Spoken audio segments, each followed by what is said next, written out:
আজকে আমরা breathing and exchange of gases এটা কমপ্লিট করব।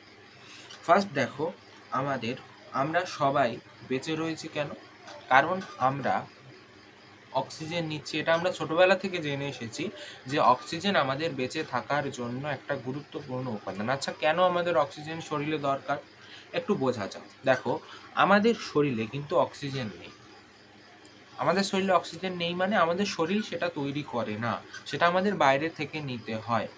ঠিক আছে, কিন্তু আমাদের শরীর কি তৈরি করে? কার্বন ডাই অক্সাইড কিন্তু আমাদের শরীর তৈরি করে। কিভাবে কার্বন ডাই অক্সাইড শরীর তৈরি করে? আমাদের শরীরে গ্লুকোজ, অ্যামিনো অ্যাসিড এবং ফ্যাটি অ্যাসিড এই তিনটে তৈরি হয় বা রয়েছে। এগুলো কি হচ্ছে, এগুলো এই অক্সিজেনটাকে ইউটিলাইজ করে। এই অক্সিজেনটাকে ইউটিলাইজ করে কি তৈরি করে? এটিপি তৈরি করে, যেটা হচ্ছে আমাদের শরীরের এনার্জি কারেন্সি। এবং এই এটিপি এবং তার সাথে তৈরি করে কি? কার্বন ডাই অক্সাইড, যেটা হচ্ছে আবার পরিবেশে কিন্তু ফিরে যায়। ঠিক আছে, তাহলে এই যে অক্সিজেন ইউটিলাইজ করলো, এই অক্সিজেনটা আমরা পাচ্ছি কোথা থেকে? পরিবেশ থেকে। এবং এই যে CO2টাকে কিন্তু বার করে দিল, তাহলে এর মাধ্যমে কিন্তু পরিবেশে একটা কার্বন ডাই অক্সাইড এবং অক্সিজেনের একটা ভারসাম্য এটা কিন্তু বজায় থাকছে। বোঝা গেল? একদম। নেক্সট দেখো, আমরা দেখব যে ব্রিদিং, যেটা আমরা নিঃশ্বাস নিই বা প্রশ্বাস নিই, এটা মানে দুরকম হয়ে থাকে, এটা সবাই জানি আমরা। একটা হচ্ছে ইনহেলেশন বা ইন্সপিরেশন, যেখানে আমরা কি করি? ইনটেক অফ এয়ার, মানে আমরা শরীরের ভিতরে বাতাসটাকে নিচ্ছি। আর একটা হচ্ছে আমার কি? এক্সহেলেশন বা এক্সপিরেশন, সেক্ষেত্রে আমরা কি করছি? এক্সেল আউট অফ এয়ার, আমরা বাতাসটাকে বাইরে বার করে দিচ্ছি। দেখো, রেসপিরেশন এটা কি? এখানে যদি সংজ্ঞাটা বলতে হয়, দেখবে তোমাদের বইতে আছে, utilization of O2 for breakdown of compound like glucose, amino acid to produce energy. যেটা বললাম যে amino acid, glucose, fatty acid এগুলো অক্সিজেন ইউটিলাইজ করে তৈরি করে এটিপি, আর তৈরি করে আমাদের কার্বন ডাই অক্সাইড। নেক্সট, স্টেপস ইন ব্রিদিং বা রেসপিরেশন। আমরা কি কি স্টেপস ইউজ করে থাকি? সবার ফার্স্ট হচ্ছে steps in respiration. First step হচ্ছে ব্রিদিং। আমরা কি করছি? ব্রিদিং। যেমন মানে কি? আমরা ইনহেল আর এক্সহেল করছি কিসের? Air. By pulmonary breathing using lungs. আমরা কি দিয়ে? আমরা লাংস দিয়ে কি করছি? এয়ারটাকে পাম্প করছি, পাম্প ইন করছি, আবার পাম্প আউট করে আমরা কিন্তু বের করে দিচ্ছি। সবার ফার্স্ট প্রসেসে আমাদের কি আসছে? ব্রিদিং। নেক্সট কি আসছে? Extra cellular respiration. Extra cellular respiration মানে কি? Movement of air from alveoli to pulmonary capillaries, যেটা কোথায় আছে? ব্লাডে। মানে কি? আমরা যেটা নিচ্ছি নিঃশ্বাস বা প্রশ্বাসের মাধ্যমে আমরা অক্সিজেন নিচ্ছি, কার্বন ডাই অক্সাইড বাইর করছি। এরপর কি? এক্সট্রা সেলুলার যে রেসপিরেশন, এক্ষেত্রে আমরা কি দেখছি? Movement of air.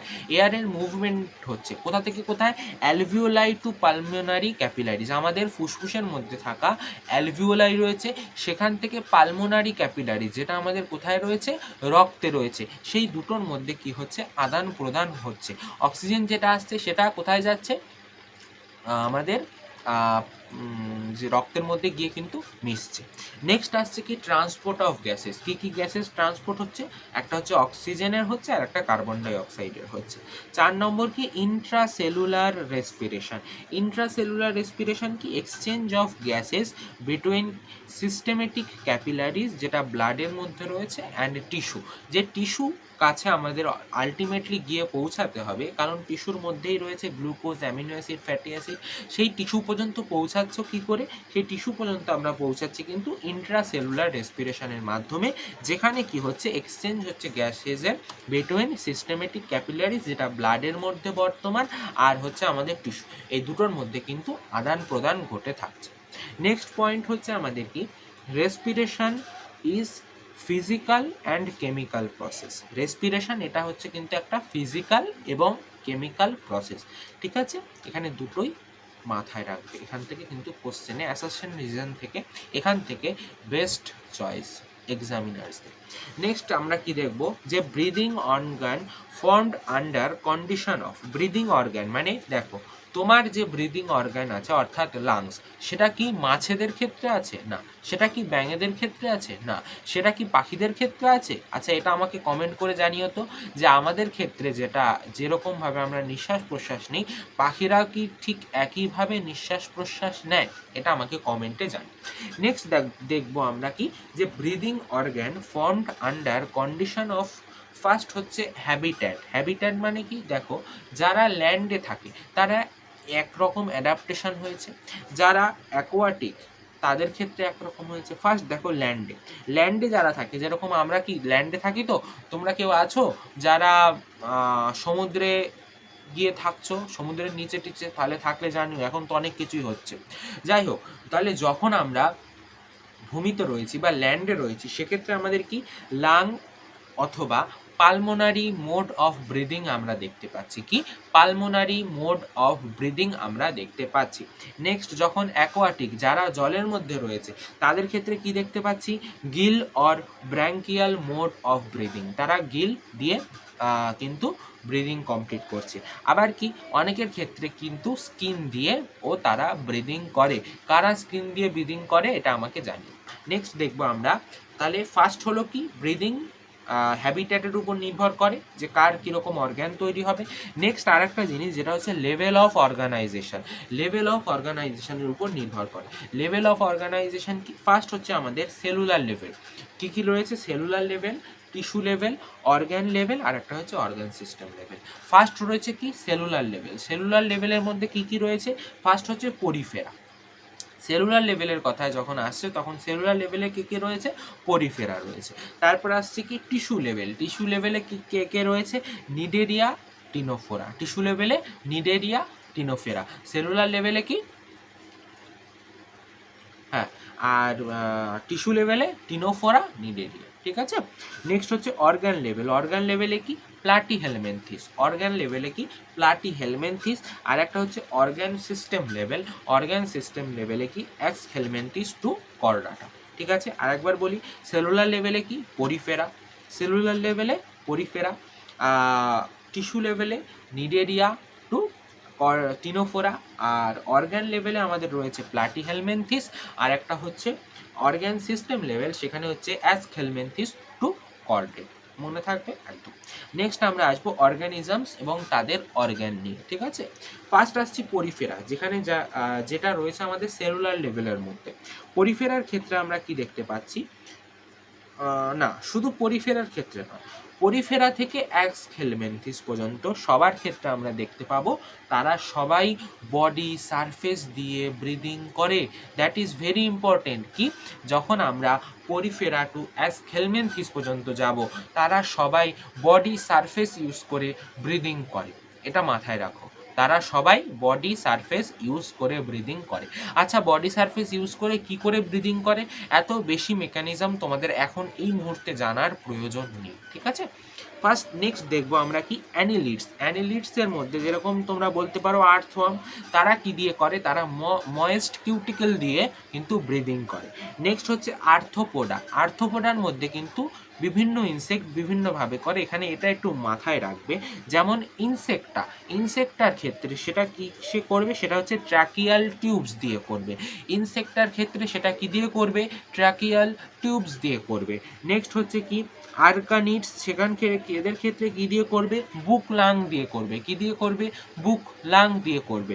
নেক্সট আর একটা হচ্ছে কি, যেখানে হচ্ছে ক্রাবসটা কি দিয়ে, কাঁকড়ারা কি দিয়ে করে, তারা বুক গিল দিয়ে করে। আর একটা হচ্ছে প্রনরা কি দিয়ে করে, গিলস দিয়ে করে। এই দুটো একদম অবশ্যই মাথায় ঢুকিয়ে নাও। কি কি, একটা হচ্ছে ক্র্যাবসরা কি দিয়ে করে, বুক গিল। আর হচ্ছে প্রন, এটা কি দিয়ে করে, গিল, শুধু গিল। ঠিক আছে, এটা ম্যাচিংয়ে তোমাদের প্রায় স্টুডেন্ট ভুল করো। ঠিক আছে, এটা মাথায় রাখবে, যখনই আমাদের বলছে ক্র্যাবস তাদের ক্ষেত্রে হবে বুক গিল, আর যখনই আমরা বলছি প্রন তাদের ক্ষেত্রে হবে কিন্তু গিল। ঠিক আছে, নেক্সট আমরা আসবো মোলাস্কা। মোলাস্কা হচ্ছে টিনেডিয়া। মোলাস্কা হচ্ছে টিনেডিয়া দিয়ে, আর একাইনোডার্মাটা এরা হচ্ছে আমার বডি সারফেস দিয়ে। ঠিক আছে, মোলাস্কা হচ্ছে টেনিডিয়া, আর হচ্ছে অ্যাকাইনোডার্মাটা এরা হচ্ছে কিন্তু বডি সারফেস দিয়ে আমাদের ব্রিদিং কমপ্লিট করে ফেলছে। নেক্সট আমরা আসবো কর্ডেটস। কর্ডেটসের মধ্যে ফার্স্ট হচ্ছে দেখো অ্যামফিবিয়া, ঠিক আছে। অ্যামফিবিয়ার মধ্যেও এখানে একটা টুইস্ট আছে। অ্যামফিবিয়ারা যখন আমাদের ট্যাডপোলে থাকছে, ট্যাডপোল স্টেজে থাকছে, তখন কিন্তু এরা শুধুমাত্র গিলস ইউজ করে কিন্তু ব্রিদিং করে। অ্যামফিবিয়ার ক্ষেত্রে যখন এরা ট্যাডপোল স্টেজে থাকছে তখন এরা শুধুমাত্র গিলস দিয়ে কিন্তু ব্রিদিং করে। কিন্তু যখনই এরা অ্যাডাল্ট স্টেজে পৌঁছায় তখন এরা লাং, স্কিন, বাক্য, ফ্যারেঞ্জিয়াল ক্যাভিটি এই তিনটে দ্বারাই কিন্তু এরা কিন্তু ব্রিদিং করে। তাহলে এই জায়গাটা থেকে কোশ্চেন আসতে পারে। কি বললাম, যখন আমাদের অ্যামফিবিয়ার ক্ষেত্রে যখন এরা ট্যাডপোল স্টেজে থাকে, ট্যাডপোল স্টেজে থাকাকালীন এরা শুধুমাত্র গিলস দিয়ে কিন্তু ব্রিদিং করবে। কিন্তু যখন এরা আমার অ্যাডাল্ট স্টেজে পৌঁছায় তখন কি বাক্য, ফ্যারেঞ্জিয়াল ক্যাভিটি, নেক্সট বডিজ বা স্কিন, বডি সারফেস বা স্কিন, আর একটা হচ্ছে লাংস, এই তিনটে দিয়েই কিন্তু এরা আমার রেসপিরেশন করছে। নেক্সট আসবো রেপটাইলস। রেপটাইলসের আছে লাংস, অ্যাভিস এর আছে লাংস, ম্যামেলিয়া এর আছে লাংস, যেটা তোমরা সবাই জানো, ঠিক আছে। নেক্সট এবার আমরা আসবো হিউম্যান রেসপিরেটরি সিস্টেম, ঠিক আছে। মানুষের ক্ষেত্রে কি আমরা দেখতে পাই, ফার্স্ট দেখব মানুষের ক্ষেত্রে পুরো যে আমাদের নাক থেকে আমরা নিঃশ্বাস নিই, তারপরে ভিতরে কি কি ফেনোমেনা ঘটে থাকে সেটা সমস্ত আমরা একটু জেনে নিই। ফার্স্ট দেখব যে এক্সটার্নাল নস্ট্রিল বা আমাদের যেটা নাক, সেখানে কি হচ্ছে বাইরের অংশটা। We have a pair of nares opening out above the upper lips. আমাদের আপার লিপস তার ঠিক উপরের অংশে আমাদের কি রয়েছে, এক্সটার্নাল নস্ট্রিলস কিন্তু বর্তমান রয়েছে, ঠিক আছে। এই যে এক্সটার্নাল নস্ট্রিলস বর্তমান রয়েছে, এক্ষেত্রে আমরা কি বলবো যে সবার ফার্স্ট কিন্তু আমাদের এটা ইউজ হচ্ছে। নেক্সট আসছে কি নেজাল চেম্বার বা ক্যাভিটি। নেজাল চেম্বার বা ক্যাভিটি, নেজাল চেম্বার বা ক্যাভিটি, এক্ষেত্রে আমরা কি দেখতে পাচ্ছি যে এখানটায় made by pseudo stratified ciliated epithelium tissue, nasal chamber divided with help of nasal septum, বা যেটা হচ্ছে একটা হায়ালিন কার্টিলেজ দিয়ে তৈরি, ঠিক আছে। এখানে এই জিনিসটা মাথায় রাখবে যে নেজাল চেম্বার বা নেজাল ক্যাভিটি, এক্ষেত্রে আমরা যখনই নেজাল চেম্বার বা ক্যাভিটির কথা বলছি তখন কিন্তু এটা একটা নেজাল চেম্বার, এটা কিন্তু pseudo stratified ciliated epithelium tissue দিয়ে তৈরি। Pseudo stratified ciliated epithelium tissue দ্বারা তৈরি। আর এই দুটো নেজাল চেম্বারের মাঝখানে যে অংশটা রয়েছে সেটাকে আমরা বলে থাকি যে নেজাল সেপ্টাম, যেটার মাধ্যমে সেটা দুটো চেম্বার ডিভাইড হয়। এই যে নেজাল সেপ্টাম, এটা কিন্তু কি হায়ালিন কার্টিলেজ দ্বারা তৈরি। এগুলো কিন্তু ইম্পর্টেন্ট, এখান থেকে কোশ্চেন্স আসে। নেক্সট আসবো ফাংশন। ফাংশন আমাদের নেজাল চেম্বারের মধ্যে গবলেট সেলস বর্তমান। With help of this goblet cells আমরা কি করি, সেখান থেকে সিক্রেট হয় মিউকাস, সেখান থেকে কি সিক্রেট হয়, মিউকাস সিক্রেট হয়, ঠিক আছে।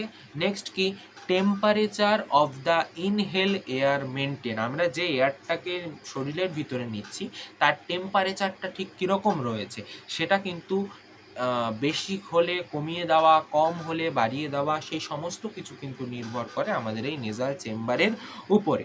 আর nasal hairs can remove dust particle, ঠিক আছে। এর ভিতরে থাকা লোমগুলো আমাদের কি হচ্ছে, যখন আমরা এয়ার ইনটেক করছি তখন তার মাধ্যমে কিন্তু আমরা অনেক ডাস্ট পার্টিকেল যেগুলো আমাদের আশেপাশে ছড়িয়ে রয়েছে, যেগুলো আমরা খালি চোখে দেখতে পাচ্ছি না, সেগুলো কিন্তু তারা ক্যাচ করে নিচ্ছে, যার ফলে আমাদের শরীরের ভিতরে সেটা কিন্তু ঢুকছে না। এখানে তাহলে নেজাল চেম্বারের কিন্তু ফাংশন আমাদের তিনটে রয়েছে। ফার্স্ট হচ্ছে কি একটা সিক্রেট করছে মিউকাস, যেটা গবলেট সেল সিক্রেট করছে। নেক্সট এরা টেম্পারেচার রেগুলেশন করছে। আর থার্ড কিন্তু এরা কি করছে, আমাদের যে এয়ারের মাধ্যমে যে ডাস্ট পার্টিকেলগুলো ঢুকছে তাদেরকে এরা ভিতরে ঢুকতে বাধা দিচ্ছে, হলো।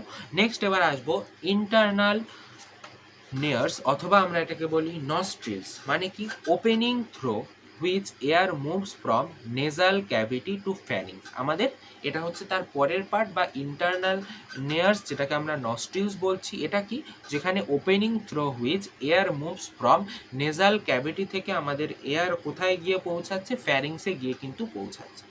নেক্সট এবার আসছে নেসোফ্যারিংস বা ফ্যারিংস। নেসোফ্যারিংস বা ফ্যারিংস মানে কি, that is a common zone for food and air.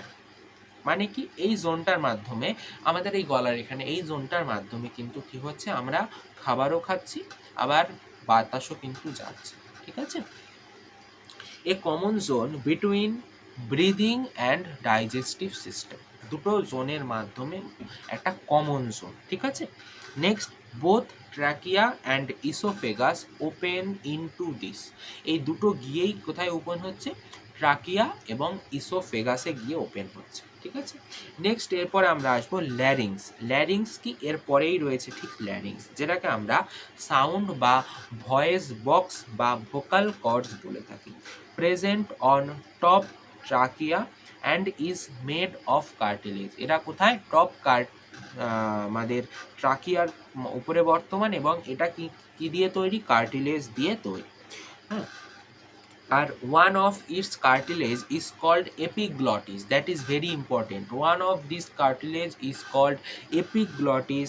It is made by 9 cartilage. It is made by 9 cartilage. Larynx এটা হচ্ছে 9টা কার্টিলেজ দ্বারা তৈরি, তার মধ্যে একটা কার্টিলেজ যেটা হচ্ছে আমরা যাকে বলছি এপিগ্লটিস, ঠিক আছে। আর এটা কি হচ্ছে, ইট প্রডিউস সাউন্ড। তাহলে ল্যারিংস এটা কিন্তু আমাদের সাউন্ড প্রডিউস করতে হেল্প করছে, তা সাউন্ড প্রডিউস করছে, তার জন্য আমরা এটাকে বলছি সাউন্ড বক্স। নেক্সট হচ্ছে নাম্বার, কি কি রয়েছে, কি কি রয়েছে এগুলো একটু দেখে নেওয়া যাক। ফার্স্ট দেখো, ওয়ান থাইরয়েড কার্টিলেজ, একটা আমার কি কি রয়েছে, থাইরয়েড কার্টিলেজ, ঠিক আছে, যেটা আমার কি রয়েছে, হায়ালিন কার্টিলেজ দ্বারা তৈরি। একটা হচ্ছে ক্রিক্লয়েড কার্টিলেজ, যেটাও আমার হায়ালিন দ্বারা তৈরি। একটা হচ্ছে এপিগ্লটিস কার্টিলেজ, যেটা আমার ইলাস্টিক এবং থিন হয়ে থাকে, ঠিক আছে। এরকম আরও কিছু রয়েছে, এই তিনটে একটু মাথায় রেখো। নেক্সট আসবো এপিগ্লটিস। এটা জিনিসটা কি, আমরা এটার মাধ্যমে কি হয়, শরীরে যখন বর্তমান রয়েছে তার নিশ্চয়ই কাজ রয়েছে। এপিগ্লটিস কি করে, যে এটা একটা ফ্ল্যাপ লাইক স্ট্রাকচার। এটা কি করছে, আমরা যখন ফুড পার্টিকেল ইনটেক করছি, এটাকে আমাদের কিন্তু এই আমাদের এয়ার ট্র্যাকে কিন্তু যেতে বাধা দিচ্ছে। মানে আমাদের এই যে খাদ্য গ্রহণ করছি, এটাকে কিন্তু শ্বাসনালীতে যেতে বাধা প্রদান করছে, ঠিক আছে। এপিগ্লটিস একদম এরকম স্ট্রাকচার, ঠিক আছে, এরকম স্ট্রাকচার খাদ্য শ্বাসনালীর উপরে ঠিক বর্তমান, যার ফলে খাদ্যগুলো যখনই আসছে সেটা কিন্তু এর ভিতরে কিন্তু যায় না, ঠিক আছে। বাই চান্স যদি কোনোভাবে চলে যায়, শরীরই সেটাকে কাশির মাধ্যমে, মাথা থাকবে একদম। নেক্সট তাহলে আমরা দেখবো যে এপিগ্লটিস এটা কি, flap like structure covers the glottis upper opening of larynx. ল্যারিংসের যে ওপেনিং সেটা prevent entry of food particles when eating. তাহলে এটা প্রিভেন্ট করছে কি, আমাদের ফুড পার্টিকেল যখন আমরা খাবার খাচ্ছি সেই ক্ষেত্রে আমাদের কিন্তু এটা আমরা দেখতে পাচ্ছি। নেক্সট আসবো কি, ভোকাল কর্ড। ভোকাল কর্ডের মধ্যে কি রয়েছে, একটা ফলস ভোকাল কর্ড, একটা ট্রু ভোকাল কর্ড, এগুলো কিন্তু রয়েছে, ঠিক আছে। এবার এই ভোকাল কর্ডের থিকনেস এটা ডিফারেন্ট হয় মেল অ্যান্ড ফিমেল, ঠিক আছে। এবং ফিমেলদের ক্ষেত্রে রেঞ্জটা একটু বেশি থাকে, সেটা কিন্তু এই ভোকাল কর্ডের জন্যই হয়ে থাকে।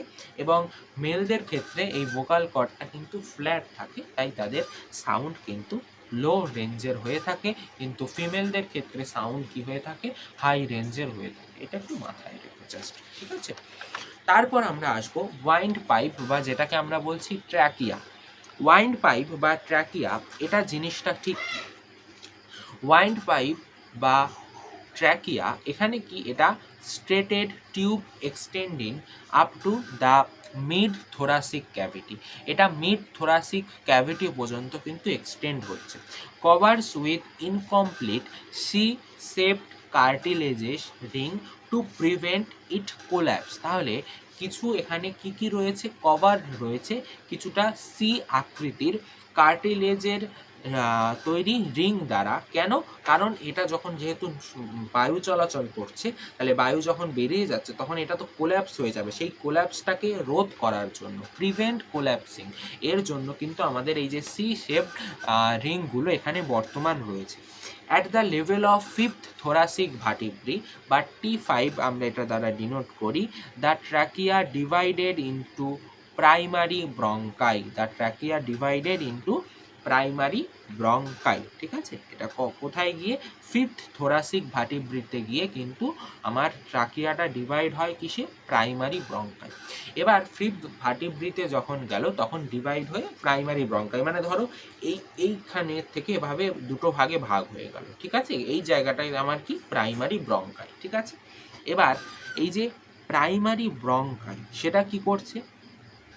প্রাইমারি ব্রঙ্কাই সেটা আবার যাচ্ছে কোথায়? সেকেন্ডারি ব্রঙ্কাই। মানে প্রাইমারি ব্রঙ্কাই যেটা গেল সেটা আবার ব্রাঞ্চিং হচ্ছে, তাহলে কি হবে? সেকেন্ডারি ব্রঙ্কাই। সেকেন্ডারি ব্রঙ্কাই আবার গিয়ে ব্রাঞ্চিং হচ্ছে, এবার কি হবে? টার্সিয়ারি ব্রঙ্কাই। টার্সিয়ারি ব্রঙ্কাই আবার গিয়ে নেক্সট ডিভিশন হচ্ছে, সেখান থেকে এটা কি হবে? Initial bronchioles. এটা মাথায় রাখবে যে টার্সিয়ারি ব্রঙ্কাই এর পরে আসে ইনিশিয়াল ব্রঙ্কিওলস। ঠিক আছে, নেক্সট আমার কি হচ্ছে? Terminal bronchioles. ঠিক আছে, নেক্সট টার্মিনাল ব্রঙ্কিওলস আবার ফার্দার ডিভাইড করছে, আবার ডিভাইড করছে, সেখানে হচ্ছে কি? অ্যালভিওলার ডাক্ট, লাস্টে গিয়ে কি হচ্ছে? আমার অ্যালভিওলাই তৈরি হচ্ছে। তাহলে কোথা থেকে আমরা শুরু করেছিলাম? যে ট্রাকিয়া। ট্রাকিয়া গিয়ে ডিভাইড হচ্ছে কোথায়? প্রাইমারি ব্রঙ্কাই। প্রাইমারি ব্রঙ্কাই থেকে কি? সেকেন্ডারি ব্রঙ্কাই। সেকেন্ডারি ব্রঙ্কাই থেকে টার্সিয়ারি ব্রঙ্কাই। টার্সিয়ারি ব্রঙ্কাই থেকে ইনিশিয়াল ব্রঙ্কিওলস। ইনিশিয়াল ব্রঙ্কিওলস থেকে কি? আমার টার্মিনাল অ্যালভিওলার ডাক্ট, এবং সেখান থেকে আমার তৈরি হচ্ছে কি? অ্যালভিওলাই। ঠিক আছে, তাহলে এইভাবে কিন্তু স্টেপসগুলো আমার চলে আসছে। হলো, এবার আমরা একটু আসি অ্যালভিওলাই। অ্যালভিওলাইটা কি একটু এটা সম্পর্কে জেনে নিই, এবং এখানে কিন্তু এনসিইআরটিতে এটা একটু ডিটেলসে দেওয়া আছে। অ্যালভিওলাই এটা হচ্ছে primary site of exchange of gases, মানে এর মাধ্যমেই কিন্তু আমরা প্রথমে পড়লাম না, এর মাধ্যমেই কিন্তু গ্যাসিয়াস এক্সচেঞ্জগুলো হয়ে থাকে। কি হচ্ছে? এটা কিছু বৈশিষ্ট্য রয়েছে। ফার্স্ট কি? এটা হচ্ছে হাইলি ভাস্কুলারাইজড। এটা হচ্ছে হাইলি ভাস্কুলারাইজড, দ্যাট মিনস এখানে মোর ব্লাড ভেসেলস রয়েছে, তার জন্য আমরা এটাকে কি বলছি? হাইলি ভাস্কুলারাইজড। ঠিক আছে, এবার এটা মাথায় রাখবে যে এখানে কিন্তু সিম্পল স্কোয়ামাস এপিথেলিয়াম রয়েছে। কোথায়? এই অ্যালভিওলাইয়ের গায়ে। ঠিক আছে, সিম্পল স্কোয়ামাস এপিথেলিয়াম রয়েছে। এবার অ্যালভিওলাই আর প্রাইমারি ব্রঙ্কাই, যেটা হচ্ছে আমার প্রাইমারি ক্যাপিলারি। ঠিক আছে, অ্যালভিওলাই আর যে পালমোনারি ক্যাপিলারি, সরি, অ্যালভিওলাই আর যে পালমোনারি ক্যাপিলারি, যেটা হচ্ছে আমাদের ব্লাড ক্যাপিলারি, পালমোনারি ক্যাপিলারি, সেটার মধ্যে কি করে আমাদের এই গ্যাসিয়াস এক্সচেঞ্জগুলো হয়ে যাচ্ছে? দেখো কি হচ্ছে, O2 আসছে। ঠিক আছে, এবার এই যে সিম্পল স্কোয়ামাস এপিথেলিয়ামগুলো রয়েছে, এই দুটোর মাঝখানে, মানে কি? আমার এই যে অ্যালভিওলাই আর হচ্ছে আমার ক্যাপিলারি, এই দুটোর মাঝখানে রয়েছে আমার বেসমেন্ট মেমব্রেন। দুটোর মাঝখানে কি রয়েছে? বেসমেন্ট মেমব্রেন রয়েছে। ঠিক আছে, এবার এই যে ক্যাপিলারি, এই ক্যাপিলারি, এবারে আমরা আসবো আমাদের pulmonary and or respiratory volumes and capillaries. এখানটায় ফার্স্ট আমাদের জানতে হবে যেটা, সেটা হচ্ছে টাইডাল ভলিউম। টাইডাল ভলিউম কি? ডিউরিং নর্মাল ব্রিদিং, আমরা যখন নর্মালভাবে ব্রিদিং করছি তখন the volume of air that is inhale or exhale out is known as tidal volume. যেটা আমরা নিচ্ছি বা যেটাকে বের করে দিচ্ছি, সেই অ্যামাউন্টটাকে আমরা কি বলছি? Tidal volume. That its value is approximately 500 ml। ঠিক আছে, 500 ml। But if we take the case of a healthy man, একটা যদি আমরা সাধারণ সুস্থ মানুষের কথা বলি, সেক্ষেত্রে he can inspire or expire approx 6,000 ml to 8,000 ml of air per minute। তাহলে পার মিনিটে কত? 6,000 to 8,000 অ্যামাউন্ট এয়ার সে কিন্তু পার মিনিটে রিলিজ বা ইনহেল বা এক্সহেল আউট করছে। তাহলে যে অ্যামাউন্টটা করছে সেটাকেই আমরা বলছি কি? টাইডাল ভলিউম, সেই অ্যামাউন্টটাকে আমরা বলছি টাইডাল ভলিউম, ঠিক আছে। নর্মাল অবস্থায় যখন আমরা যে পরিমাণ বায়ু বার করছি বা নিচ্ছি সেটাই হচ্ছে আমার টাইডাল ভলিউম। নেক্সট হচ্ছে ইন্সপিরেটরি রিজার্ভ ভলিউম বা আইআরভি। ইন্সপিরেটরি রিজার্ভ ভলিউম সেটা কি? It is defined as the additional or extra volume of air a person can inspire by forceful inspiration. This volume averages to 500 ml to 3000 ml. কি বলছে? ধরো তুমি নিঃশ্বাস নিচ্ছ, তুমি জোর করেও তো মানে নিজের ফোর্সফুল ইন্সপিরেশন দিয়েও কিন্তু তুমি যে অ্যামাউন্ট অফ এয়ারটাকে নিতে পারছো সেটাই হচ্ছে তোমার ইন্সপিরেটরি রিজার্ভ ভলিউম, যেটার অ্যামাউন্ট কি 2500 ml to 3000 ml। Sorry, next দেখবো আমরা এক্সপিরেটরি রিজার্ভ ভলিউম। তা এবার কি হবে? Additional or extra volume of air a person can expire by forceful expiration. মানে দেখো তুমি নিঃশ্বাস নেওয়ার পর একটা মানে ফোর্সফুল এক্সপিরেশনের মাধ্যমে তুমি যে অ্যামাউন্ট অফ এয়ারটাকে নিজের শরীর থেকে বার করে দিচ্ছ তাকে আমরা বলছি এক্সপিরেটরি রিজার্ভ ভলিউম। এটার ভলিউম এভারেজ 1000 টু 1100 ml, ঠিক আছে। এটা হচ্ছে আমার কি এক্সপিরেটরি রিজার্ভ ভলিউম। তাহলে ইন্সপিরেটরি রিজার্ভ ভলিউম যে অ্যামাউন্ট আমরা ফোর্সফুল ইনহেলেশন করে যে অ্যামাউন্ট অফ এয়ার আমরা ইনটেক করছি, আর হচ্ছে যেটার অ্যামাউন্ট হচ্ছে 2500 টু 3000 ml, আর যেটা হচ্ছে expiratory reserve volume, in that case the amount of volume air we can excrete by forceful expiration, ঠিক আছে। যেটার অ্যামাউন্ট কত আমার 1000 টু 1100, ঠিক আছে। নেক্সট হচ্ছে রেসিডুয়াল ভলিউম। রেসিডুয়াল ভলিউম কি? The amount of air which remains in lungs even after the forceful expiration, it is about 1100 to 1200 ml। মানে কি? আমরা যদি যে amount of the volume of air which remains, যেটা থাকছে আমার লাংসে আফটার ফোর্সফুল এক্সপিরেশন, আমরা ফোর্সফুল এক্সপিরেশন করার পর যে অ্যামাউন্ট অফ এয়ার থাকছে আমাদের কোথায়, দ্য অ্যামাউন্ট অফ এয়ার যেটা থাকছে আমাদের লাংসে, সেটাকে আমরা বলছি কি রেসিডুয়াল ভলিউম। সেটাকেই আমরা বলছি রেসিডুয়াল ভলিউম, ঠিক আছে। যে অ্যামাউন্ট অফ এয়ার থাকছে সেটাকেই বলছি রেসিডুয়াল ভলিউম। তাহলে এবার আমরা একটু দেখে নিই যে কি কি এখানে রয়েছে। ফার্স্ট দেখো টাইডাল ভলিউম, এর ভ্যালু কত? এই ভ্যালুগুলো একটু কিন্তু মাথায় রাখবে। টাইডাল ভলিউম এর ভ্যালু কত? 500 ml। ইন্সপিরেটরি রিজার্ভ ভলিউম বা IRFV এর ভ্যালু কত? 2500 টু 3000 ml। নেক্সট হচ্ছে কি এক্সপিরেটরি রিজার্ভ ভলিউম, এর অ্যামাউন্ট কত? 1000 টু 1100 ml। আর একটা কি রেসিডুয়াল ভলিউম, এর অ্যামাউন্ট কত?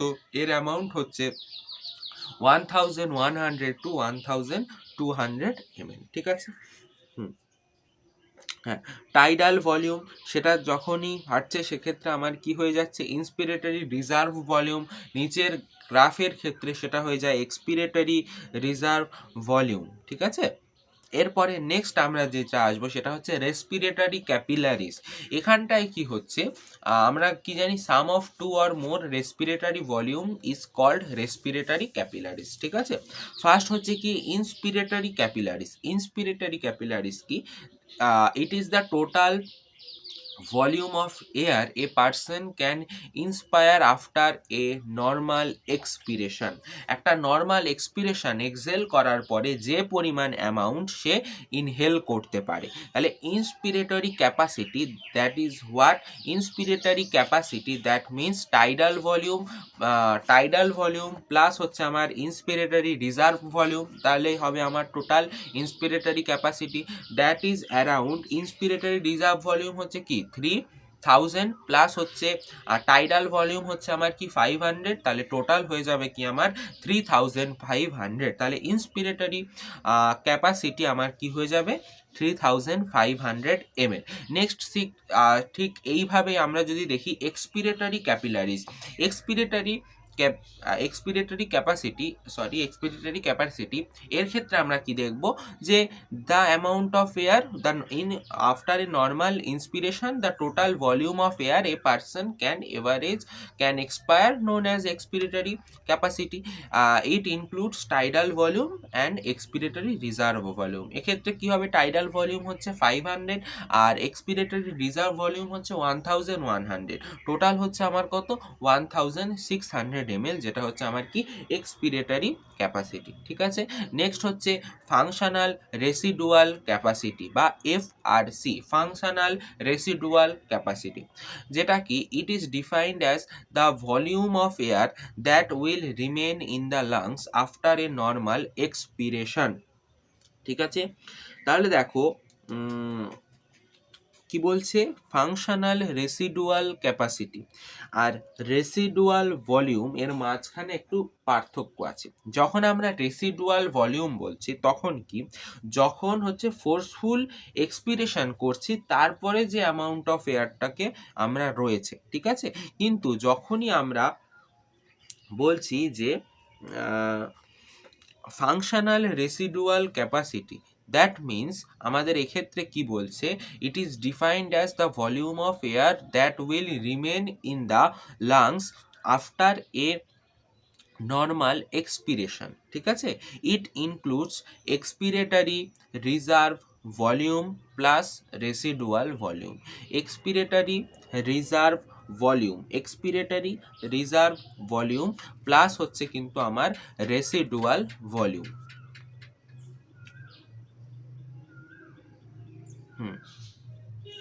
একদম। নেক্সট আমরা দেখব vital capacity.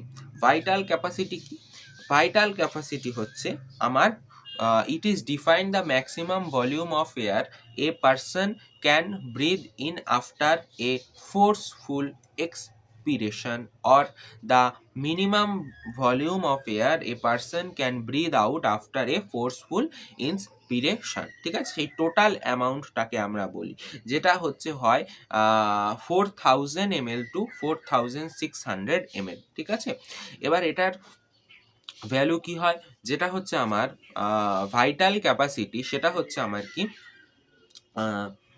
Expiratory reserve volume plus হচ্ছে টাইডাল ভলিউম প্লাস হচ্ছে ইন্সপিরেটরি রিজার্ভ ভলিউম। ঠিক আছে, অথবা ইন্সপিরেটরি ক্যাপাসিটি, ইন্সপিরেটরি রিজার্ভ ভলিউম অথবা ইন্সপিরেটরি ক্যাপাসিটি প্লাস হচ্ছে আমার ভলিউম, সেখান থেকে আমরা পাবো 4000 to 4600 ml। ঠিক আছে, এবার আসছে total lung capacity. Total lung capacity, that mean it is defined as the total volume of air present in the lungs and the respiratory passages after a maximum inspiration. It includes residual volume, expiratory reserve volume, tidal volume and inspiratory reserve volume. In other words, it is combination of vital capacity and residual volume, that is around 5100 to 5800 ml। ঠিক আছে, 5100 to 5800 ml। ঠিক আছে, তাহলে আমরা আরেকবার একটু short of করে নেব জিনিসগুলোকে। ঠিক আছে, আর একটু আমরা শর্ট অফ করে নেব। ফার্স্ট দেখো, সবার ফার্স্ট আমরা কি দেখছি, টাইডাল ভলিউম। টাইডাল ভলিউম কি, যে অ্যামাউন্ট অফ এয়ার আমরা নর্মালি ব্রিদ ইন বা ব্রিদ আউট করে থাকছি, যেটার অ্যামাউন্ট কত 5000 ml। ঠিক আছে, নেক্সট হচ্ছে কি ইন্সপিরেটরি রিজার্ভ ভলিউম বা আইআরভি। ইন্সপিরেটরি রিজার্ভ ভলিউম যেখানে কি additional or extra volume of air a person can inspire by forceful inspiration। আমরা যদি জোর দিয়ে যে পরিমাণ অ্যামাউন্ট অফ এয়ারটাকে কিন্তু আমরা আমাদের শরীরের ভিতরে প্রবেশ করাতে পারি, যেটার অ্যামাউন্টটা কত, যেটার অ্যামাউন্ট হচ্ছে 2500 to 3000 ml। নেক্সট হচ্ছে এক্সপিরেটরি রিজার্ভ ভলিউম, যেটা কি যে অ্যামাউন্ট অফ এয়ার কিন্তু আমরা ফোর্সফুল এক্সেল আউট করতে পারি, যার অ্যামাউন্ট কত 1000 to 1100 ml। নেক্সট হচ্ছে রেসিডুয়াল ভলিউম। রেসিডুয়াল ভলিউম কি the amount of air which remains in hour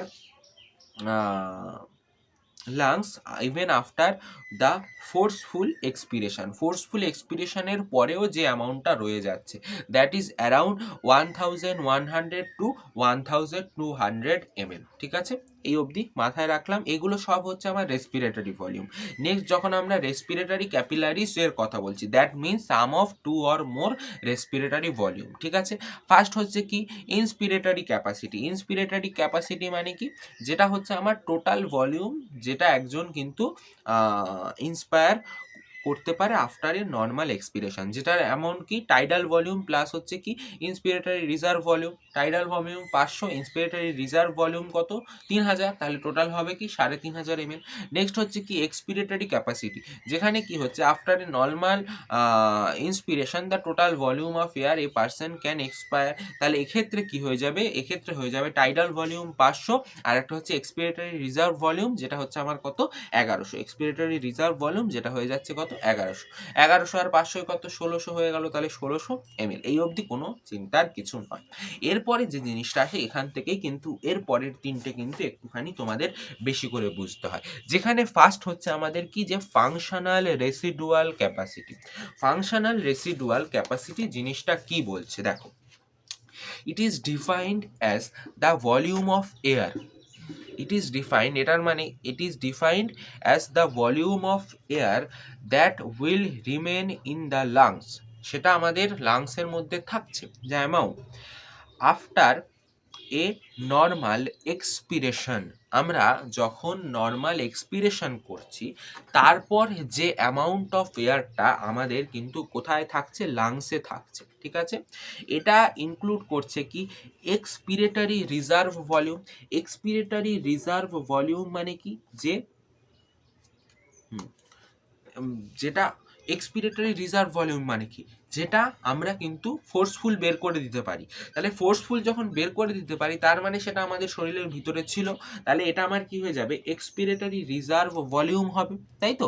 expiratory reserve volume হবে প্লাস তার সাথে আমার কি হয়ে যাবে রেসিডুয়াল ভলিউম হয়ে যাবে। রেসিডুয়াল ভলিউম মানে কি, এই যে আমরা জোর দিয়ে বের করে দেওয়ার পরেও যে পরিমাণ থাকছে, তাহলে আমার টোটাল ফাংশনাল রেসিডুয়াল ক্যাপাসিটি মানে কি, আমরা জোর দিয়ে যে পরিমাণ বের করে দেব প্লাস হচ্ছে তারপরে আমাদের যেটা থাকছে সেটাই হচ্ছে আমার টোটালটা। তাহলে যেটা জোর করে বের করে দেবো সেটাই হচ্ছে আমার কি এক্সপিরেটরি রিজার্ভ ভলিউম, যার অ্যামাউন্ট কত কি 1000 to 1100। আর একটা হচ্ছে আমার কি রেসিডুয়াল ভলিউম, যেটা কি আমার রয়েছে ফোর্সফুল এক্সপিরেশন করার পরেও যেটা আমার মধ্যে রয়েছে, যার অ্যামাউন্ট আমার কত হবে, যার অ্যামাউন্ট কিন্তু আমার হয়ে যাবে 1100 to 1200। তাহলে এই দুটো মিলিয়ে আমার টোটাল হয়ে গেল কত 2300 ml। ঠিক আছে, যেটা হচ্ছে ফাংশনাল রেসিডুয়াল ক্যাপাসিটি। এটা একটু মাথায় রাখবে। তাহলে ফাংশনাল রেসিডুয়াল ক্যাপাসিটি মানে কি, যে আমরা নর্মাল যখন ব্রিদিং করছি বা নর্মাল এক্সহেল করে দিচ্ছি তারপরে যে amount of air present in our lungs, এই টোটাল জিনিসটাই হচ্ছে আমার কিন্তু ফাংশনাল রেসিডুয়াল ক্যাপাসিটি, যেটা ইকুয়াল টু কিন্তু হয়ে যায় আমার এক্সপিরেটরি রিজার্ভ ভলিউম প্লাস হয়ে যায় আমার কিন্তু রেসিডুয়াল ভলিউম। তাহলে এই দুটো জিনিসের উপরে এই টোটাল ফান্ডটা কিন্তু দাঁড়িয়ে আছে। নেক্সট জিনিস যেটা হচ্ছে ভাইটাল ক্যাপাসিটি। এখানে তোমাদের অনেকের প্রবলেম হয়। ভাইটাল ক্যাপাসিটি কি, দেখো ইট is defined as the maximum volume of air a person can breathe in after a forceful expiration, or the maximum amount of air a person can breathe out after a forceful inspiration। ঠিক আছে, যে maximum volume of air একটা মানুষ যেটা কিন্তু সে নিতে পারে যখন সে ফোর্সফুলি এক্সপিরেশন করছে, বা অথবা আমরা এটা বলতে পারি যে the maximum amount of air সে কিন্তু ব্রিথ আউট করতে পারে বা ছাড়তে পারে আফটার এ ফোর্সফুল ইন্সপিরেশন। মানে দেখো, তুমি যদি এ অবধি ছিল, তুমি আরও নিচ্ছ বেশি পরিমাণে নিলে, যখন তুমি ছেড়ে দেবে তখন কিন্তু তোমাকে বেশি পরিমাণ ছাড়তে হবে। তাহলে এই যে তুমি যখন ফোর্সফুলি নিচ্ছ, ঠিক আছে, তারপরে যে অ্যামাউন্টটা তুমি ছাড়বে, বা তুমি ফোর্সফুলি ছাড়ছো তারপরে যে অ্যামাউন্টটা তুমি নেবে, দ্যাট ইজ ইকুয়াল টু আমার কিন্তু vital capacity, that is equal to আমার ভাইটাল ক্যাপাসিটি। এবার স্যার তাহলে ভাইটাল ক্যাপাসিটিতে কারা কারা আসবে? এখানে ফার্স্ট যেটা আসবে সেটা কি, expiratory reserve volume. Expiratory reserve volume আসবে। এটা কি হচ্ছে, দ্য অ্যামাউন্ট অফ এয়ার আমরা যেটাকে কি করেছি, ছাড়ছি, তার মানে কি সেটাকে আমাকে আবার নিতে হবে, তাহলে এই অ্যামাউন্ট অফ এয়ার আসবে। তাহলে এটা হয়ে যাবে কি এক্সপিরেটরি রিজার্ভ ভলিউম হলো। নেক্সট হচ্ছে টাইডাল ভলিউম, যেটা নর্মাল ব্রিদিংয়ের সময় কাজে লাগে, সেটা আসবে হচ্ছে। অ্যান্ড ইন্সপিরেটরি রিজার্ভ ভলিউম, ঠিক আছে, ইন্সপিরেটরি রিজার্ভ ভলিউম যেটা হচ্ছে আমরা যে ভলিউমটা ফোর্সফুলি ছেড়ে দিচ্ছি, তাই তো। তাহলে আমার দেখো এখানটায় কি আসছে, যে ইন্সপিরেটরি রিজার্ভ ভলিউম, ঠিক আছে, প্লাস হচ্ছে এক্সপিরেটরি রিজার্ভ ভলিউম, প্লাস হচ্ছে আমার কিন্তু টাইডাল ভলিউম, ঠিক আছে। তাহলে এটাকে আমরা ডিফাইন করতে পারি কি দিয়ে, যে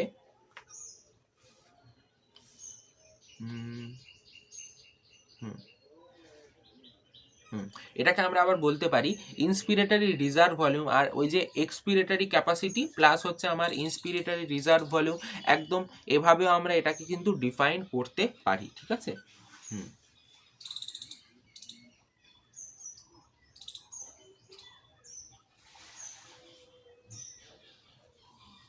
একদম।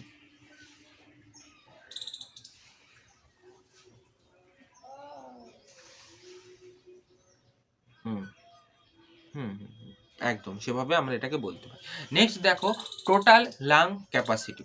Total lung capacity, it is defined as the total volume of air present in the lungs and the respiratory passage after a maximum inspiration, ঠিক আছে। একটা ম্যাক্সিমাম ইন্সপিরেশনের পর যে টোটাল অ্যামাউন্ট অফ ভলিউম যেটা আমার প্রেজেন্ট থাকছে, এটার কি হবে, এটা আমরা বলতে পারি যে রিজার্ভ ভলিউম প্লাস হচ্ছে এক্সপিরেটরি রিজার্ভ ভলিউম প্লাস হচ্ছে টাইডাল ভলিউম, ঠিক আছে, টাইডাল ভলিউম প্লাস হচ্ছে ইন্সপিরেটরি রিজার্ভ ভলিউম, অর আমরা এটাকে বলতে পারি ইন্সপিরেটরি ক্যাপাসিটি, ঠিক আছে। প্লাস হচ্ছে আমার কি ফাংশনাল রেসিডুয়াল ক্যাপাসিটি। তাহলে দ্যাট ইজ টোটাল অ্যামাউন্টটাকে আমরা কি বলে দেবো, 5100 to 5800 ml, যেটা হচ্ছে আমার কি total lung capacity, total lung capacity, with exception of functional residual capacity, residual volume and total lung capacity. All other lung volume and capillaries can be measured with help of simple spirometer. তাহলে simple স্পাইরোমিটারের সাহায্যে কিন্তু আমরা বাকি জিনিসগুলোকে আমরা কিন্তু মানে সেটা তাদের ভলিউম কিন্তু আমরা বার করতে পারি, ঠিক আছে, একদম।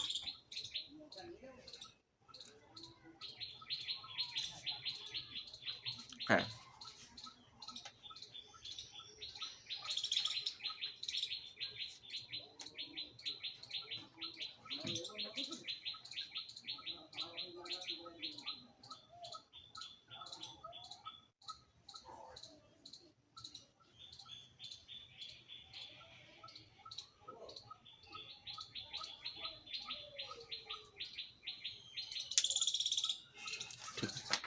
এবার নেক্সট আমরা যেটা আসব সেটা হচ্ছে যে factor that affect the rate of diffusion. Rate of diffusion আমরা যে তোমাদেরকে বলেছিলাম যে যখন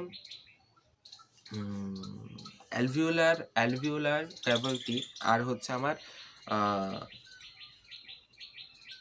যে বেসমেন্ট মেমব্রেন ছিল, ঠিক আছে, সেখানে দেখো ফার্স্ট দেখব যে সলিউবিলিটি অফ গ্যাস আর হচ্ছে থিকনেস অফ মেমব্রেন, এই জিনিসগুলোর উপরে কিন্তু ফ্যাক্টর দ্যাট ইজ ডিফিউশন কিন্তু নির্ভর করে থাকে। ঠিক আছে, exchange of gases between alveolar and blood. দেখো বেসমেন্ট মেমব্রেন আমরা দেখেছিলাম, হ্যাঁ বেসমেন্ট মেমব্রেনটা একটু মাথায় রেখো, আমরা এটা আগেও আলোচনা করেছি। A cellular membrane that collects nutrient from underlying connective tissue. ঠিক আছে, একটা cellular membrane that collects nutrients from underlying connective tissue. ঠিক আছে, রেসপিরেটরি গ্যাস যেখানে একটা হচ্ছে অক্সিজেন আর একটা হচ্ছে কার্বন ডাই অক্সাইড। ঠিক আছে, অ্যাটমসফিয়ারিক এয়ার, অ্যালভিওলা এবং এর মধ্যে যে ভ্যালুগুলো আছে যেটা এনসিআরটিতে আছে সেটা কিছুটা পরিমাণ তোমরা দেখে নিও। ঠিক আছে, এটা তোমাদের হেল্প করবে।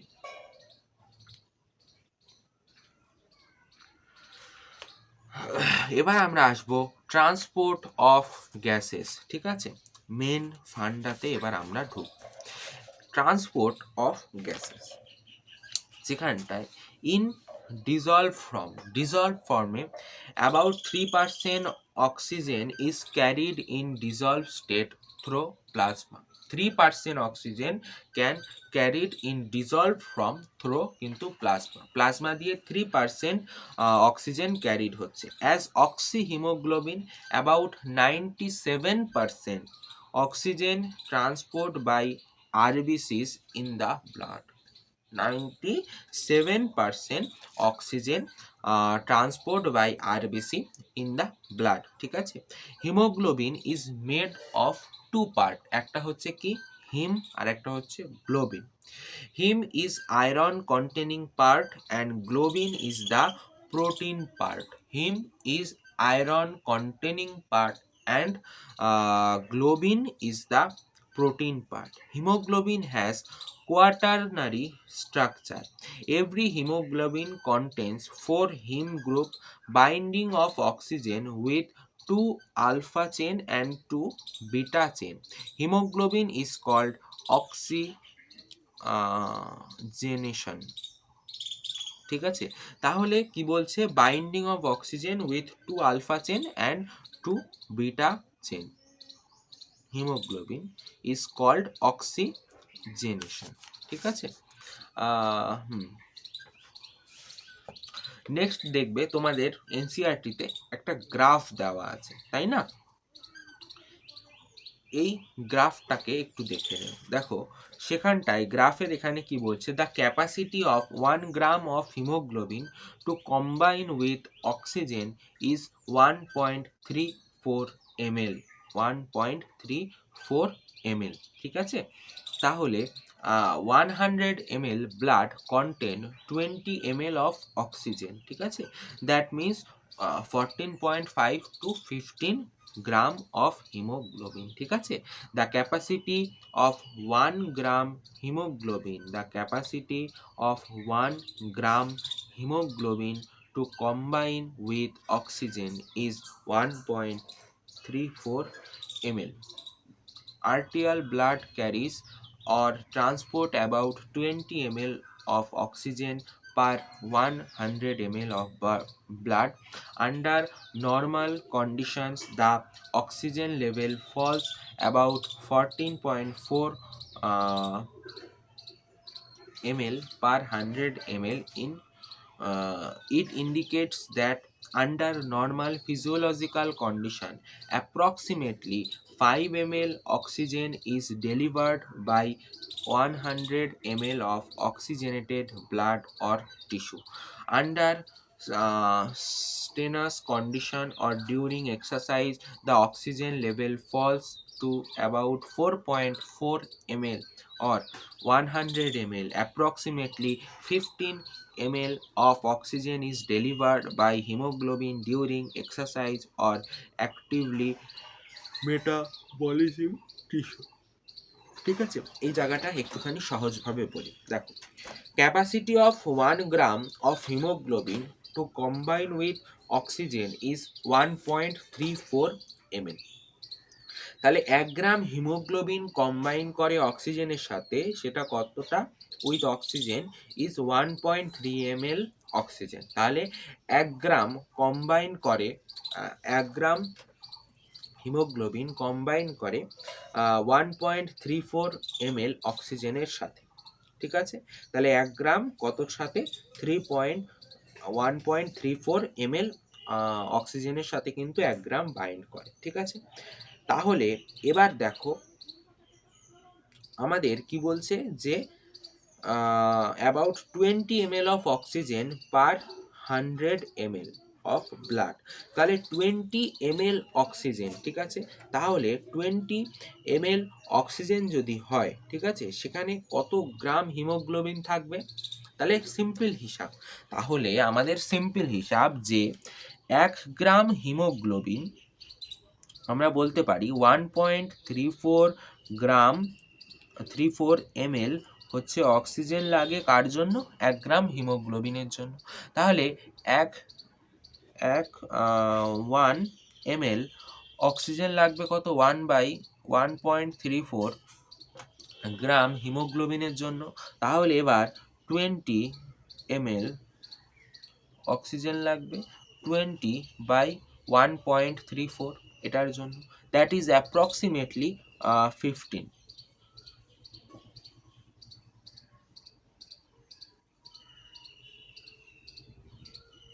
ঠিক আছে? দ্যাট ইজ অ্যাপ্রক্সিমেটলি 15, ঠিক আছে? তাহলে এখান থেকেই আমরা এটা বলতে পারি যে এই অ্যামাউন্ট অফ হিমোগ্লোবিন কিন্তু আমাদের oxygen level falls to about 14 ml in the একদম। It indicates that under normal physiological condition approximately 5 ml oxygen is delivered by 100 ml of oxygenated blood or tissue, ঠিক আছে? এবার এইটাই হয়ে যায় যখন এক্সারসাইজ হয়, during exercise the oxygen level falls to about 4.4 ml, যেটা 14.4 ছিল, 4.4 ml per 100 ml. Approximately 15 ml of oxygen is delivered by hemoglobin during exercise to activity metabolize tissues, okay?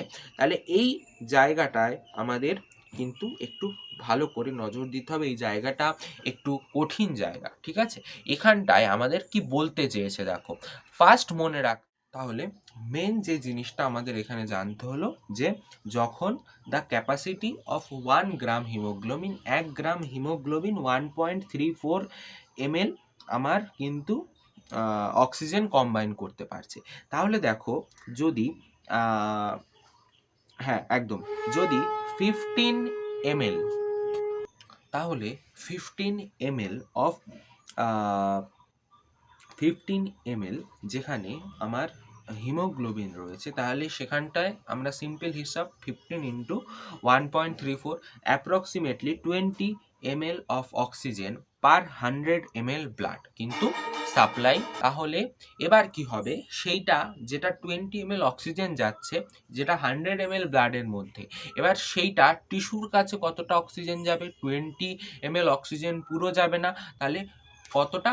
5 ml of oxygen under normal physiological condition, 5 ml of oxygen কিন্তু delivered হচ্ছে টিস্যুর কাছে, ঠিক আছে? 100 ml ব্লাডের মধ্যে only 5 ml oxygen delivered two tissue যখন under physiological condition, এটা এনসিআরটির লাইন। কিন্তু যখন কেউ এক্সারসাইজ করছে তখন তার ওই মানে 5 ml অক্সিজেন গেলে হবে না, তখন অক্সিজেনের ইউটিলাইজ তো বেশি চাই, তখন কি হয়, তখন কিন্তু approximately 15 ml of oxygen is delivered by haemoglobin during exercise or actively metabolic tissue, ঠিক আছে? তাহলে এই অবধি জানা গেল। তাহলে এখান থেকে 3টে জিনিস মনে রাখবে, যে ক্যাপাসিটি অফ 1 গ্রাম হিমোগ্লোবিন যেটা 1.34 গ্রাম অক্সিজেনের সাথে বাইন্ড করতে পারে, এবং 100 ml ব্লাডের মধ্যে 20 ml কিন্তু অক্সিজেন রয়েছে, তার মধ্যেও 5 ml অক্সিজেন কিন্তু পৌঁছাচ্ছে টিস্যুর কাছে, আর এটা আন্ডার ফিজিওলজিক্যাল কন্ডিশন, আর যখন কেউ এক্সারসাইজ করছে তখন কিন্তু 15 ml অফ অক্সিজেন কিন্তু ডেলিভার্ড হচ্ছে, 15 ml অফ অক্সিজেন কিন্তু ডেলিভার্ড হচ্ছে। নেক্সট আসবো oxygen dissociation curve. Oxygen dissociation curve, এক্ষেত্রে আমরা কি দেখতে পারি, a graphical representation of relationship between partial pressure of O2 and percentage saturation of hemoglobin of oxygen is known as oxygen dissociation curve or oxygen hemoglobin dissociation curve. This curve is sigmoid shape or S shape. ঠিক আছে, the amount of oxygen that can bind with hemoglobin is determined the by partial pressure of oxygen, যেটা খুব গুরুত্বপূর্ণ line, এখান থেকে নিটে question এসেছিল। The amount of oxygen that can bind with haemoglobin is determined by partial pressure of oxygen. The percentage of haemoglobin that is bound with oxygen is called percentage saturation of haemoglobin. ঠিক আছে, next আমরা দেখছি কি, as shown in graph, haemoglobin gets saturated at to about 50% when partial pressure of oxygen is 25 mmHg. It means the blood contains about 50% oxygen. It means the blood contains about 50% of oxygen.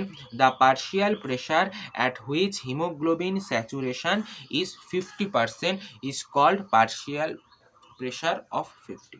ঠিক আছে, next factor affecting the oxygen dissociation curve. কি কি factor কিন্তু effect করে দেখো, first হচ্ছে shift to right, সেটা যদি রাইটে শিফট করে, ঠিক আছে, শিফট টু রাইট, নর্মাল থেকে যদি রাইটে শিফট করে তখন কি হচ্ছে, তখন that means shifting of curve toward right, that the dissociation of oxygen from hemoglobin and this dissociation occurs in tissue, এটা কোথায় হচ্ছে, টিস্যুতে আমরা দেখতে পাচ্ছি।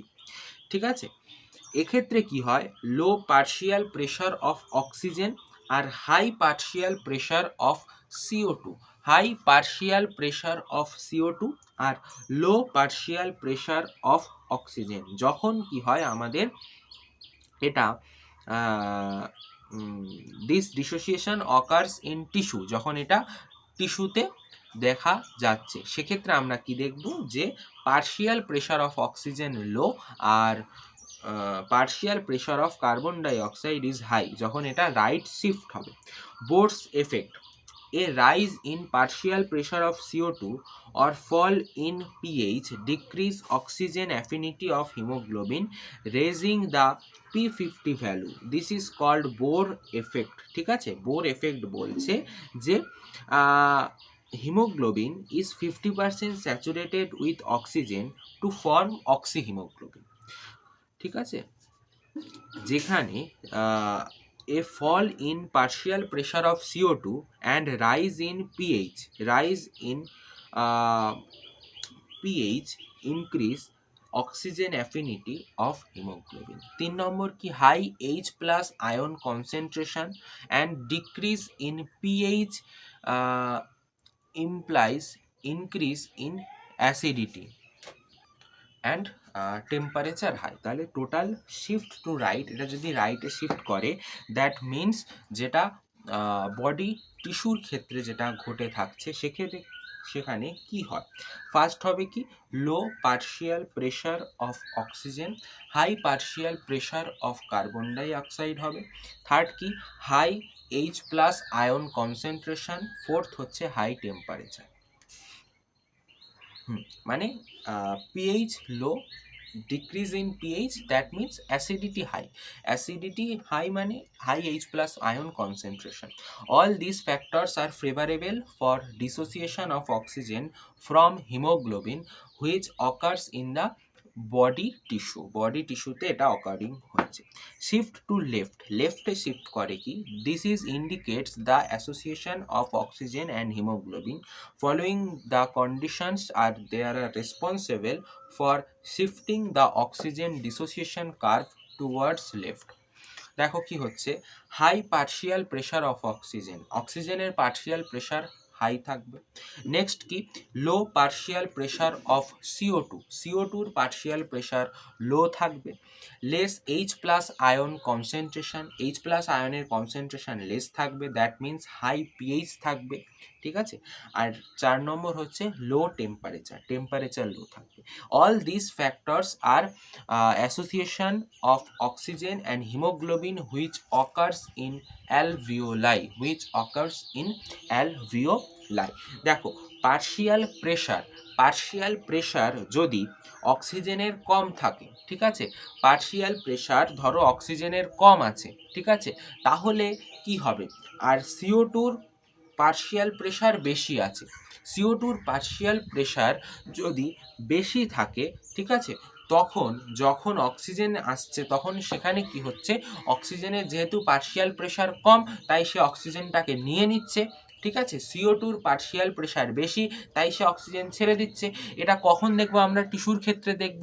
ঠিক সেম ফেনোমেনা যখন আমরা দেখছি অ্যালভিওলাইতে পার্শিয়াল প্রেশার অফ অক্সিজেন বেশি, পার্শিয়াল প্রেশার অফ অক্সিজেন বেশি রয়েছে অ্যালভিওলাইয়ের মধ্যে, তখন কি হচ্ছে, বেশি রয়েছে, আর partial pressure of carbon die oxide সেটা কম রয়েছে। তাহলে যখন পার্শিয়াল প্রেশার অফ অক্সিজেন বেশি রয়েছে তখন কি হচ্ছে, অক্সিজেন চলে যাচ্ছে কিসের মধ্যে, ওই ওই যে আমার অ্যালভিওলাই ছিল আর যে ক্যাপিলারিজ ছিল, তাহলে ক্যাপিলারিজের মধ্যে কম আছে oxygen, partial pressure of oxygen ক্যাপিলারির মধ্যে কম আছে, কিন্তু অ্যালভিওলাইয়ের মধ্যে বেশি আছে, তাহলে অ্যালভিওলাই থেকে ওই অক্সিজেন কি হচ্ছে, আমার কোথায় চলে আসছে, ব্লাডে চলে আসছে। এটাই কিন্তু ফেনোমেনা। তাহলে এটা মনে রাখবে, শিফট টু রাইটে শিফট তখন করবে যখন আমাদের বডি টিস্যুর কথা বলছে, লেফটে শিফট তখন করবে যখন আমার অ্যালভিওলাইয়ের কথা বলছে।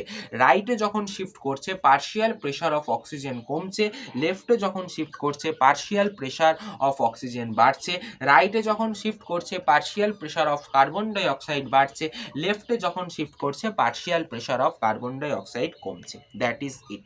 ওকে, নেক্সট আসছে foetal haemoglobin differs from, that is fetal hemoglobin that differs from adult hemoglobin in structure and its affinity of oxygen, ঠিক আছে।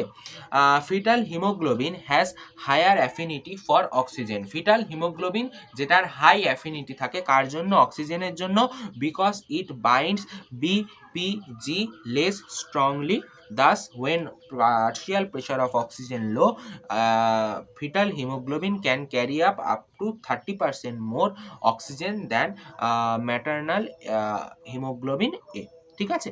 এটাই হচ্ছে মেন ব্যাপার। এটাই এখান থেকে এটা মনে রেখো যে fetal haemoglobin has higher affinity for oxygen, এইটুকু মনে রাখলে হবে।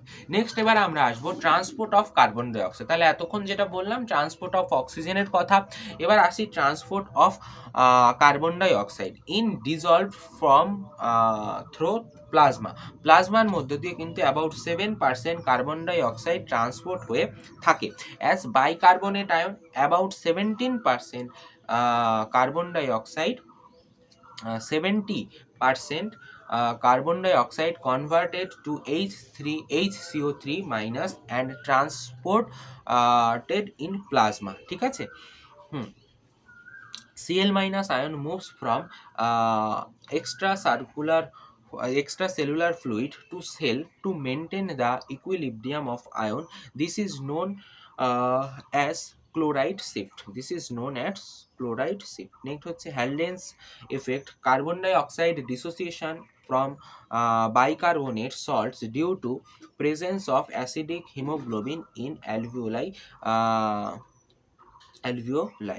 ওকে, তাহলে বাইকার্বনেট আয়ন যেখানে কি হচ্ছে CO প্লাস H2O, সেখানে কি carbonic anhydrase plus Zn2 plus, সেখান থেকে হচ্ছে কি H2CO3 যেটা হচ্ছে কার্বনিক অ্যাসিড, সেখান থেকে কার্বনিক অ্যানহাইড্রেস দিয়ে H plus plus HCO3 minus, মানে কি হাইড্রোজেন আয়ন প্লাস হচ্ছে বাইকার্বনেট আয়ন। নেক্সট হচ্ছে কি sodium is the chief cation in extracellular fluid. Okay, next key, as the alveolar site the process is reversed, ঠিক আছে। HCO3 minus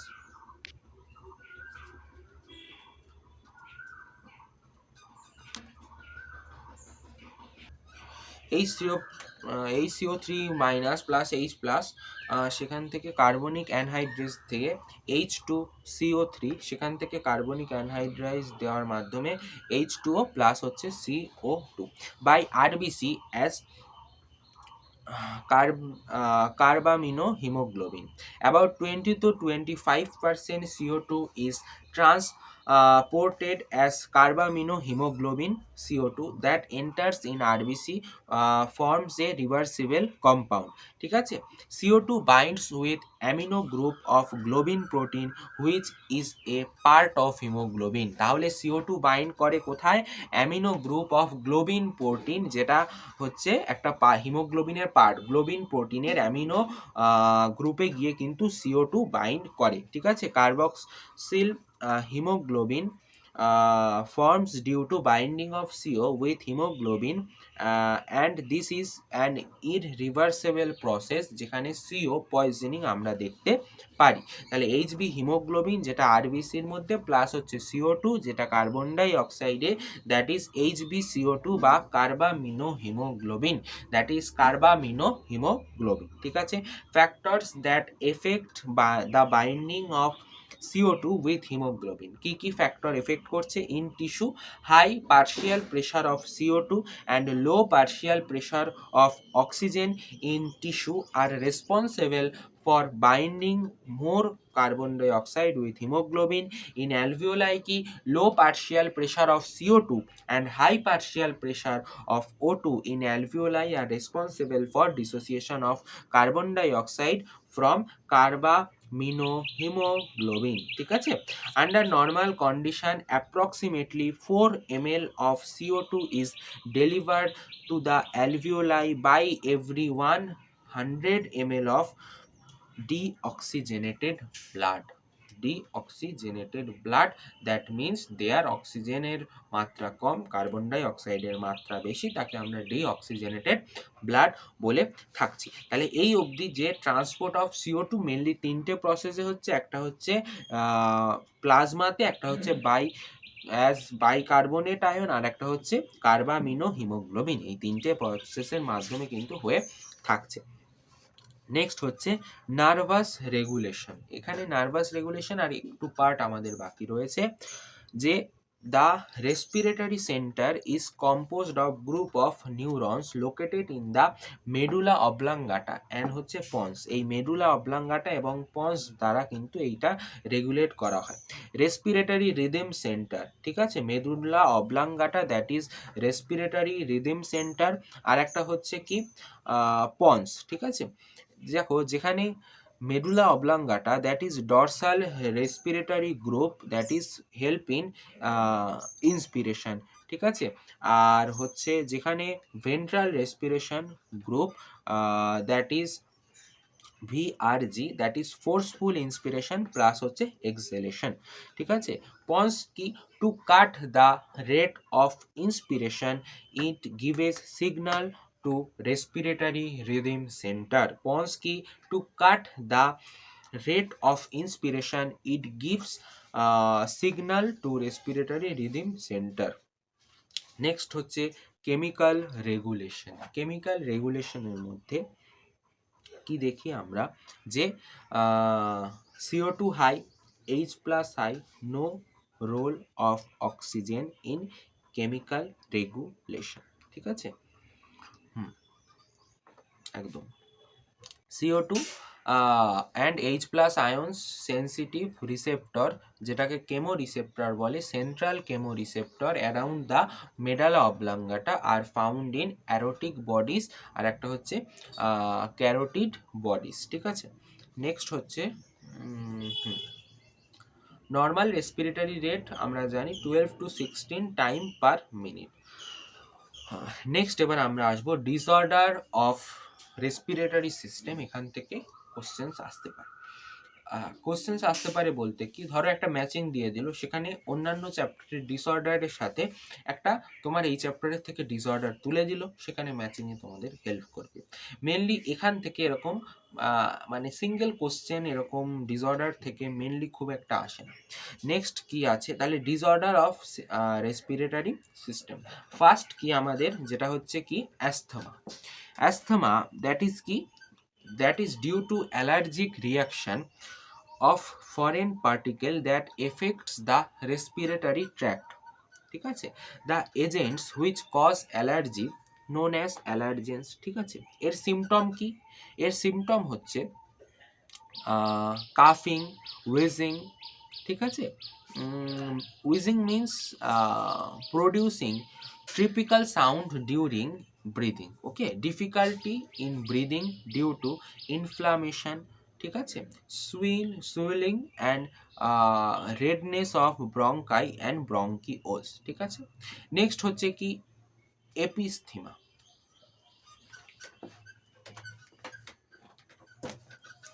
sorry, next হচ্ছে আমাদের occupational respiratory disorder. Occupational respiratory disorder মানে কি, দেখো বিভিন্ন কর্মক্ষেত্র অনুযায়ী মানুষ বিভিন্ন জায়গায় রয়েছে, তাদের জন্য ধরো যারা কয়লা খনিতে কাজ করছে, ঠিক আছে, সে সমস্ত ক্ষেত্রে সেখান থেকে সেই সমস্ত ডাস্ট পার্টিকেল আমাদের নিঃশ্বাসের মধ্য দিয়ে ঢুকে কিন্তু কিছু রোগ সৃষ্টি করে।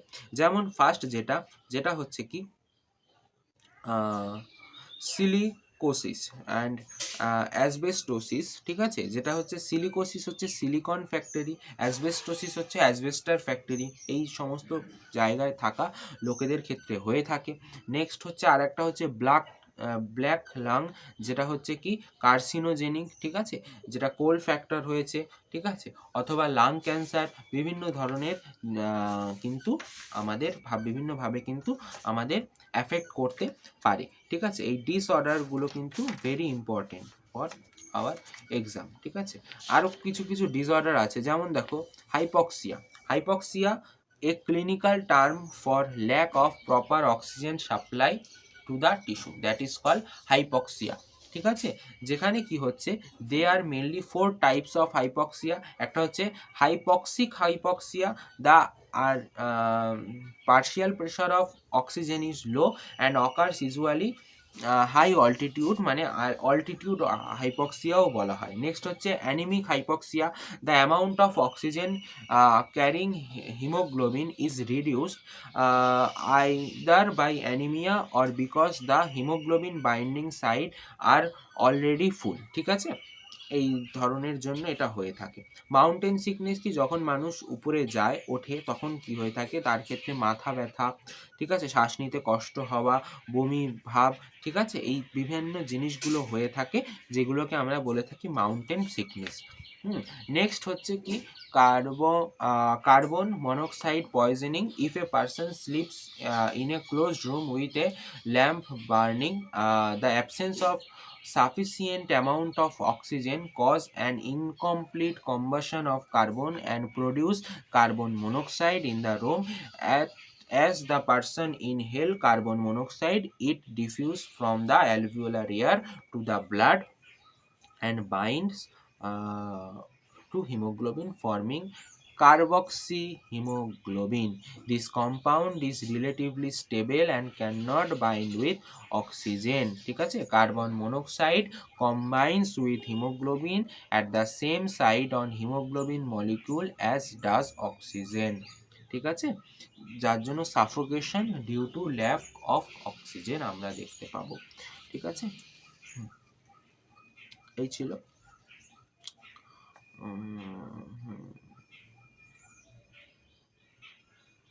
আরেকটা হচ্ছে হাইপার ক্যাপনিয়া, যেটা কি is increase in carbon die oxide content of blood, CO2 increase করে, ঠিক আছে, অ্যাসিডিটি ইন ব্লাড দেখতে পারি। আর হচ্ছে যেটা black lung, that is coal suffering from this will create carcinogenic condition, ঠিক আছে। এছাড়া lung cancer, that is very common in India. Okay, তাহলে এই ডিসঅর্ডারগুলো আমরা এখান থেকে কমপ্লিট করলাম। আশা করি এইটুকু করলে এখান থেকে হয়ে যাবে।